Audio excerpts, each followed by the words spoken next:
Bueno, pues es muy sencillo. Es el hecho de que en el cuerpo principal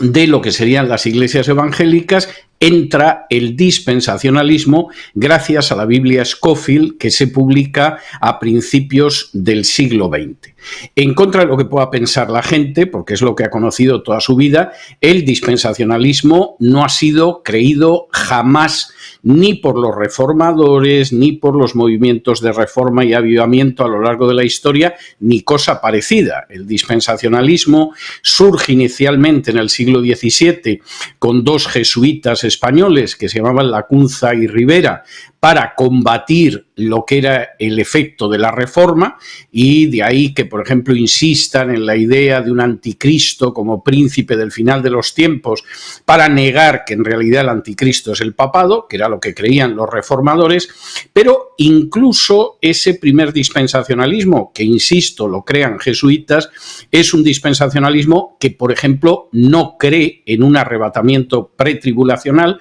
como no lo ha creído nadie hasta el siglo XIX. En el siglo XIX, cuando el dispensacionalismo se reedita, porque en su día fue un fracaso, tanto dentro como fuera de la Iglesia Católica, se reedita en Inglaterra, las obras de Lacunza y Rivera, hay una muchacha, una escocesa que se llama Margaret MacDonald, que tiene una visión de ese arrebatamiento pretribulacional, y tenemos el relato de sus visiones. Y tenemos el relato de los que recogieron esa visión y todos dicen, esto de un arrebatamiento pretribulacional, esto es un delirio, esto es una estupidez, esto no es bíblico, esto no lo ha enseñado nadie. Y de hecho, durante décadas así fue. Todo el mundo pensaba que eso era algo tan sectario como la escatología de los adventistas del séptimo día o la de los testigos de Jehová. El cambio se produce con la Biblia Scofield. La Biblia Scofield es una Biblia donde se incluye ese sistema dispensacionalista y que la gente ignora, y es importante saberlo, que quien saca a Scofield, que era un personaje que mentía sobre sí mismo, que abandonó a su mujer, que abandonó a sus hijos, etcétera, quien saca a Scofield de las tinieblas precisamente es un grupo de sionistas americanos, judíos, entre ellos especialmente importante Samuel Untermyer, que hace que Scofield entre en el Club Lotos y que hace que escriba una Biblia que conviene a la visión de los sionistas y que además está concebida, esas notas, de tal manera que lo que es el nuevo pacto es algo que es un mero paréntesis en la historia y lo importante realmente es Israel, no concebido como lo concibe el Nuevo Testamento, sino concebido como una interpretación sionista del pueblo judío. Recordemos que, por ejemplo, al final del capítulo 3 de Gálatas, Pablo deja muy claramente establecido que los descendientes de Abraham no son el pueblo judío, sino que son aquellos judíos y gentiles que creen en Jesús. Recordemos que, por ejemplo, en su discurso de Hechos 3, Pedro, citando de Deuteronomio, deja muy claro que aquellos que no crean en Jesús son desarraigados del pueblo de Israel. Espiritualmente no son Israel, aunque vengan en línea directa del propio Abraham.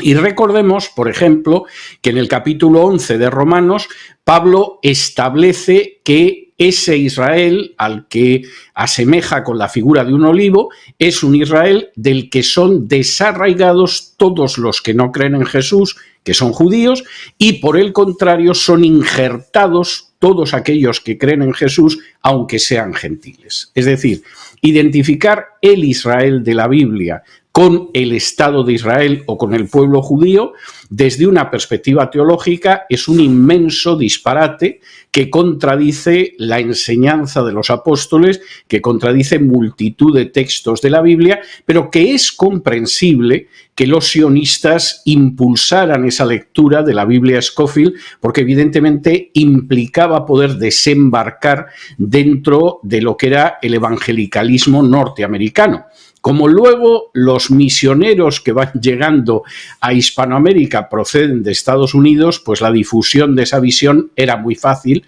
sobre todo en determinadas denominaciones. En otras denominaciones previas en su llegada a Hispanoamérica la Biblia Scofield, pues evidentemente esa visión escatológica no se produjo jamás. Y estos son hechos históricos que por regla general se desconocen y que tienen muy malas consecuencias, porque al final el tener una idea errónea de quién es el pueblo de Dios, de qué es Israel realmente en la Biblia, pues hace que se apoye un Estado que es secular, que además ha sido impulsado por fundadores totalmente ateos, de ahí que haya muchos judíos que rechacen en términos religiosos el Estado de Israel, y que sobre todo haga que la gente tenga unas simpatías que no derivan en absoluto de una cosmovisión bíblica, sino de lo que le interesa a la propaganda sionista en un momento determinado.